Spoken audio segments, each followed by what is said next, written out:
The NOAA ship Okeanis Explorer presents What is hydrography and why do we do it? Hydrographers use sound to see in a way sort of like bats use it for echolocation. They use single beams, which emit one sound at a time to create an image in 2 dimensions. They use sub-bottom profilers, which also emit one sound at a time, but at such low frequencies it actually penetrates the sea floor. And finally, they use multi-beam, the most frequently used medium to map the seafloor, and we'll be investigating them thoroughly. So here we go! Sound originates at the transducer head, which is mounted on the hull of the ship. Sound is released in a series of beams, which form a triangle as they travel towards the seafloor, called a swath. Depending on the depth of the water, the swath covers more or less ground. The swath angle can be adjusted to compensate for changes in water depth. Once sound leaves the transducer head, it travels through the water column to the seafloor, bounces off, and travels back to receivers, also mounted on the ship's hull. The time it takes from when the sound leaves to when it returns is called two-way travel time.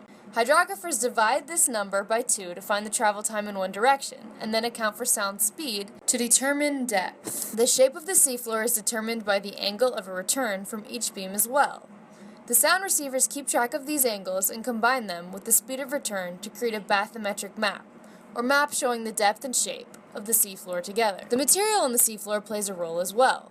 Harder substances like rock refract more sound back to the receivers than more absorbent substances like sand and mud. This data is called backscatter, and scientists use it to tell what the seafloor is made of just by looking at the strength of the sound return. With the addition of the boat's forward motion, a line of the seafloor can be mapped that's as wide as the beam swath, similar to the way you might mow your lawn.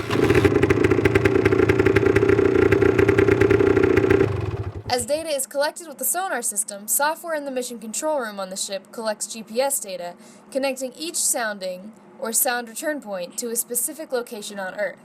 Heave, pitch, and roll offsets are edited at this stage as well, compensating for the motion of the ocean.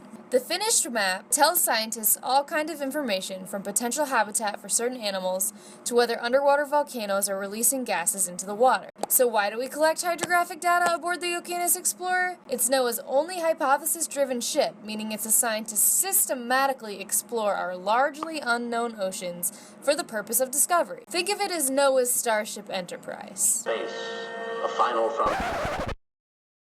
Only 5% of the world's oceans have been mapped, meaning there's a lot to learn out there, and with rising sea levels and threatening climate shifts headed our way, it's about time we got to know one of our most valuable natural resources, the ocean. Thanks for tuning in.